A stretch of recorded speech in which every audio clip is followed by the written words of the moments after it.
여러분 모두 어릴 적 한 번쯤 이 장난감을 가지고 논 기억이 있을 겁니다. 1974년 이를 발명한 헝가리 루비크 에르네의 이름을 따서 루빅스 큐브라고 불리는데요. 작고 귀엽게 생긴 모양과는 달리 이 큐브를 푸는 것은 그리 귀엽지는 않습니다.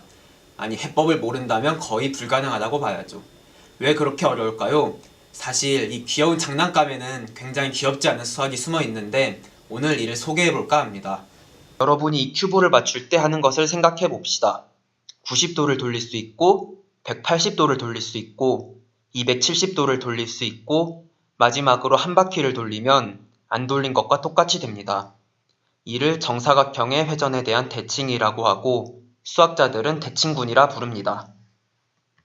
군이라고 하는 것이 수학에서 굉장히 중요한 대상입니다. 한 면을 골랐을 때 여러분이 할 수 있는 행동은 90도, 180도, 270도 회전하는 것으로 총 3가지가 있습니다. 모두 6개의 면이 있으니 여러분이 루빅스 큐브를 돌리는 방법은 총 3 곱하기 6, 즉 18가지가 있습니다. 매 시행마다 18번의 경우의 수가 있으니 뭔가 전체 가지수는 18의 거듭 제곱일 수도 있겠다는 생각을 하실 수도 있겠지만 그게 그렇게 간단하지는 않습니다. 어떤 시행이든지 유한번만 반복하면 아무것도 하지 않은 시행이 돼버리기 때문이죠. 예를 들어서 90도를 회전하는 시행은 4번 만에 원래대로 돌아옵니다. 조금 더 복잡하게 위쪽으로 한 번, 오른쪽으로 한 번 돌리는 시행을 해보죠.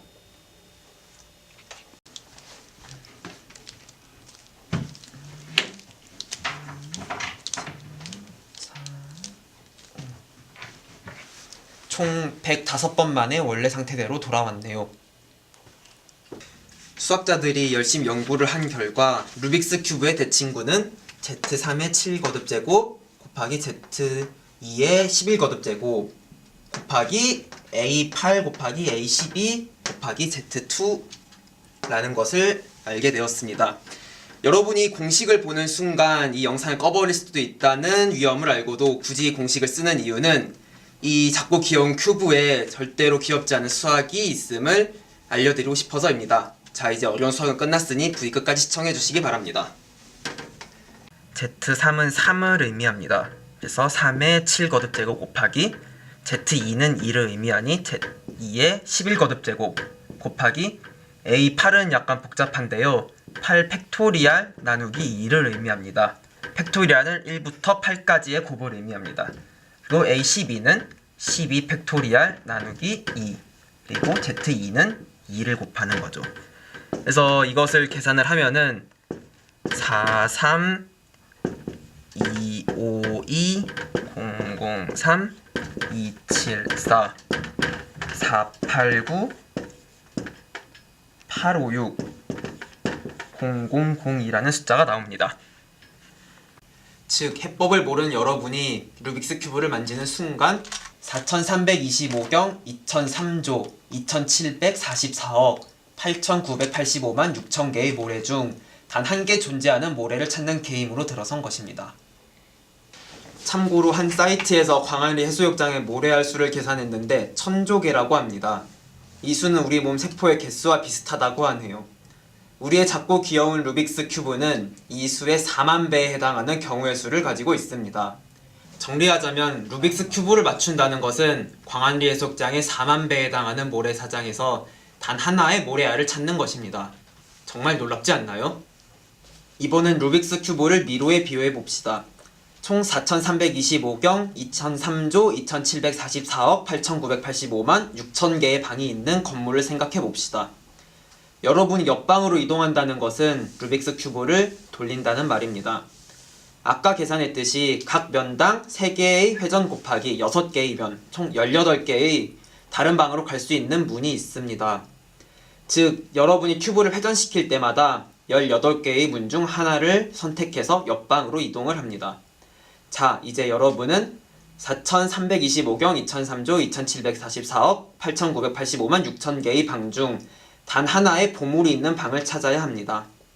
이 미로를 수학에서는 루빅스 큐브의 대칭군에 대한 케일리 그래프라고 합니다. 이 미로에서 정사각형의 회전 대칭이 어떻게 나타나는지 봅시다. 90도를 회전시킬 때마다 하나의 문을 통하여 18개의 이웃한 방 중 하나의 방으로 이동합니다. 총 4번의 회전을 통해 원래의 상태로 돌아왔으므로 이 미로에서는 하나의 사각형의 둘레를 돌아 처음의 방으로 돌아오게 됩니다. 그런데 말입니다. 좀 이상하지 않나요? 아무리 어렵다 해도 이 정도로 어처구니 없게 불가능해 보이진 않는데 말입니다. 그 이유는 우리가 큐브를 볼 수 있기 때문입니다. 그냥 막 돌리는 것이 아니라 한 면에는 같은 색이 오도록 노력하면서 맞출 수 있다는 이야기지요. 미로 이야기로 돌아가자면 지도를 가지고 있다는 이야기입니다.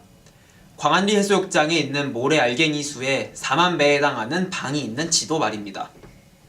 지금까지 루빅스 큐브를 푸는 여러가지 방법들이 발견되었는데요. 이들은 여러분이 보물이 있는 방까지 인도하는 안내판과 같은 역할을 합니다. 안내판들을 따라가면 항상 보물이 있는 방에 도달할 수 있지만 GPS처럼 여러분에게 가장 짧은 경로를 제공해주지는 못합니다. 항상 가장 짧은 경로를 제공해주는 알고리즘을 신의 알고리즘이라고 부릅니다. 아마도 이 알고리즘은 하나님만이 알고 계실 건데요. 하지만 신의 수라고 최근까지도 연구가 계속되던 수가 있는데 마지막으로 이 신의 수에 대해서 이야기해 봅시다. 루빅스 미로의 GPS를 켰다고 가정합시다. GPS는 여러분이 어떤 방을 골랐을 때 보물의 방에서 그 방까지의 최단 거리를 알려줄 텐데요. 그때 통과한 문의 개수를 그 방까지의 거리라고 합시다.